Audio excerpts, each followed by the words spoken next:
ਦੁੱਧ ਕੱਢਦਾ ਫਿਰ ਗਿਆ ਕਿਸੇ ਨੇ ਹਾਇ ਕੀਤੀ ਢੋਲਾ ਵਸਦਾ ਉਜੜ ਗਿਆ। अस्सलाम वालेकुम। ਵਾਲੇਕੁਮ ਸਲਾਮ। चाचा जी ਤੁਹਾਨੂੰ ਕਦੀ ਪਿਆਰ ਹੋਇਆ ਕਿਸੇ ਨਾਲ? ਪਿਆਰ ਨਾਲ ਅੱਲਾ ਨਾ ਕੀਤਾ। क्या बात है सर। ਇਨਸਾਨ ਵਿੱਚੋਂ ਕਿਸੇ ਨਾਲ ਨਹੀਂ ਕੀਤਾ? ਨਹੀਂ ਵਿਆਹ ਹੋ ਗਿਆ? ਨਾ ਹੋਇਆ ਕਿੰਨੇ ਹੋਏ ਨੇ ਵਿਆਹ? ਇੱਕ ਕਿ ਦੋ? ਮੇਰਾ ਇੱਕ ਹੋਇਆ ਹੈ। ਬੱਚੇ ਕਿੰਨੇ? ਕਿੰਨੇ ਤਿੰਨ ਤਿੰਨ ਬੱਚੇ ਨੇ। ਤਿੰਨ ਬੱਚੇ। ਦੂਜਾ ਵਿਆਹ ਨਹੀਂ ਕਰਾਣਾ? ਨਹੀਂ ਦੁਆ ਮੈਂ ਕਬਰ ਜਾ ਕਰਾਉਣਾ ਹੈ।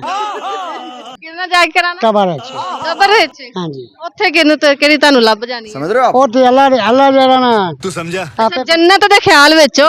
ਉਹਦੇ ਖਿਆਲ ਚ। ਹੈਂ, ਹੂਰਾ ਦੇ ਖਿਆਲ ਵਿੱਚ ਹੋ? ਹਾਂਜੀ। क्या सोच है ਸਹੀ ਹੋ ਗਿਆ ਚਾਚਾ ਜੀ, ਤੁਸੀਂ ਹੂਰਾ ਦੇ ਚੱਕਰਾਂ 'ਚ ਹੈਗੇ ਹੋ ਇੱਥੇ। देख लो भाई। ਉੱਥੇ ਮੈਂ ਆਰੀ ਨੀਅਤ ਮੇਰੀ ਨੀਅਤ ਤਾਂ ਹੈ ਨਾ। ਅੱਛਾ ਜੀ, ਨਹੀਂ ਨੀਅਤ ਸਾਫ਼ ਹੋਣੀ ਚਾਹੀਦੀ ਹੈਗੀ ਭਾਈ, ਇਹ ਗੱਲ ਸਹੀ ਹੈਗੀ ਹੈ। ਚਾਚਾ ਜੀ ਮੈਨੂੰ ਕੋਈ ਗਾਣਾ ਸੁਣਾ ਦਿਓ। तो चलिए शुरू करते हैं। ਸਾਵੀ ਲੋਈ ਮਾਇਆ ਚੰਗੀ ਪਈ ਨਿਭਦੀ ਐ ਭਾਵੇਂ ਰਾਤ ਦਾ ਕੋਈ ਮਾਇਆ। ਵਾਹ ਵਾਹ ਵਾਹ ਵਾਹ। ਅੱਗੇ? ਦੁੱਧ ਕੱਢਦਾ ਫਿਰ ਗਿਆ ਕਿਸੇ ਨੇ ਹਾਇ ਕੀਤੀ ਢੋਲਾ ਵਸਦਾ ਉਜੜ ਗਿਆ।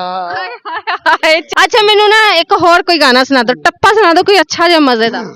अभी मजा आएगा ना भिड़ो। ਪਾਣੀ ਭੋਏ ਪੀਤਾ ਵੀ ਕਦਰੇ ਨਹੀਂ ਆਸੇ ਢੋਲਾ ਵੀ ਕਦਰਿਆਂ ਤੋਂ ਕੀਤਾ।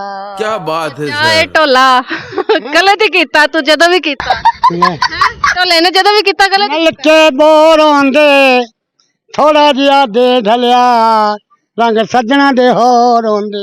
ਵਾਹ ਵਾਹ ਵਾਹ ਚਾਚਾ ਛਾ ਗਿਆ। ਕੀ ਕਰਦੇ ਹੋ?